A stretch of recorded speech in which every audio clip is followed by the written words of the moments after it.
Hey everybody, what is going on? I hope you guys are all doing well and welcome to another tutorial video. In this video, I'll be explaining to you guys how you can create your own Odoo website. So let's get right into it.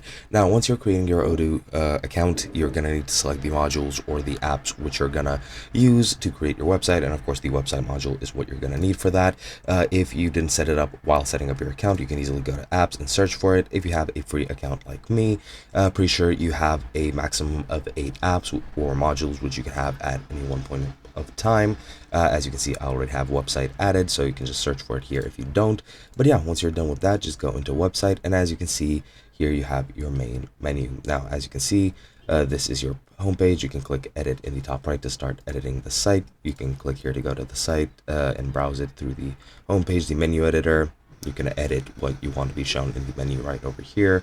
You have your content over here, such as pages, products, and appointments. And as you can see, you have your HTML, CSS editor over here. You can optimize the SEO, and you also have properties.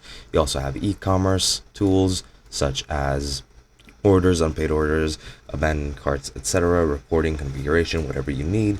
But pretty much what you need to do is just go into edit, and here, as you can see, you can start editing by adding the blocks. Now, for example, you can add the intro block, and that's gonna be just enough to create your homepage. Then after that, you can add other content such as columns.